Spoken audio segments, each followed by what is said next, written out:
CCI ने Reliance industries और Walt Disney की मीडिया इकाइयों के विलय को अपनी मंजूरी दे दी है। आयोग ने इस विलय को कुछ शर्तों के साथ मंजूरी दी है। इस विलय से 70,000 करोड़ रुपए से अधिक मूल्य वाली देश की सबसे बड़ी मीडिया कंपनी अस्तित्व में आएगी। रिलायंस इंडस्ट्रीज़ की मीडिया कंपनी वायकॉम 18 और वॉल्ट डिज्नी की मीडिया कंपनी स्टार इंडिया के विलय की घोषणा इस साल की शुरुआत में हुई थी। रिलायंस के चेयरमैन मुकेश अंबानी की पत्नी नीता अंबानी इस कंपनी की बागडोर संभालेंगी। डिज्नी के पूर्व शीर्ष अधिकारी उदय शंकर इसके वाइस चेयरमैन होंगे।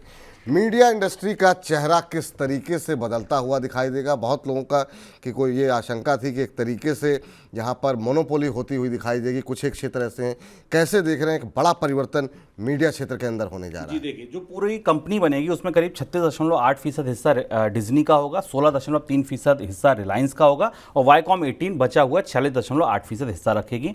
रिलायंस 63% करीब स्टेक रखेगी, क्योंकि वायकॉम 18 और रिलायंस मिलाकर करीब 63% हिस्सा रख रहे हैं और ये जो मर्ज एंटिटी होगी उस पर सीधी सी बात है उसका ही कब्जा होगा। डिज्नी इंडिया का जो कारोबार है वो वायकॉम के साथ, वायकॉम 18 का जो कारोबार है वो डिज्नी इंडिया का जो कारोबार है स्टार नाम से, उसके साथ मर्ज कर दिया जाएगा। समझने की बात यह, जो पूरी चिंता थी वो इस बात की थी कि जो क्रिकेट का बाजार है वो किस तरह पूरी तरीके से मोनोपोली हो जाएगा। लेकिन इस फैसले को जब मंजूरी दी गई तो उसके साथ साथ दो बातें कही गई। एक तो ये कि अपनी बास्केट से कुछ चैनल्स का ये लोग डाइवेस्टमेंट करेंगे, एक तो ये किया जाएगा और साथ साथ दूसरा काम जो किया जाएगा वो ये किया जाएगा, जो प्राइसिंग है उस पर भी एक कैपिंग लगाई जाएगी। उस पर भी प्राइसिंग को इस तरह रखा जाएगा कि बाजार में एक तरीके से मोनोपोली क्रिएट ना हो जाए, दूसरे प्लेयर्स को इतनी दिक्कत ना हो। तो पूरा जो मामला था वो ये था कि एक तो पूरा बाजार और दूसरा प्राइसिंग। जब आप एकाधिकार कर लेंगे तो प्राइसिंग का क्या होगा?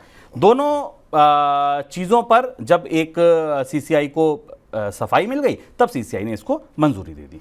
एक महत्वपूर्ण सवाल यहाँ पर ये बनता है कि हालांकि अभी वो डील हो नहीं पाई है, अगर रिलायंस और डिज्नी एक साथ हो गए, अगर जी और सोनी एक साथ हो गए, तो आपको लगता है कि यहाँ पर भी एक ऐसी स्थिति हो जाएगी भविष्य के में जैसी स्थिति टेलीकॉम इंडस्ट्री के अंदर है कि छोटे प्लेयर्स के लिए सर्वाइव करना बहुत मुश्किल हो जाएगा? देखिए, हर इंडस्ट्री में यही होता है, पहले बहुत छोटी छोटी कंपनियां होती हैं, फिर कंसोलिडेट होकर कुछ रह जाता है। अब देखिए, जो ये जो नई एंटिटी बन रही है रिलायंस और डिज्नी की लेकर, 120 टीवी चैनल होंगे इनके पास एंटरटेनमेंट स्पोर्ट्स को मिलाकर, और 750 मिलियन यानी कि करीब 75 करोड़ लोगों की व्यूअरशिप इनके पास होगी। 40% एडवर्टाइजमेंट मार्केट का शेयर केवल एक कंपनी के पास होगा। 100 रुपए जो पूरी दुनिया भारत में खर्च हो रहे हैं कंपनी के एडवर्टाइजमेंट पे, उसमें 40 केवल एक ग्रुप के पास जाएगा।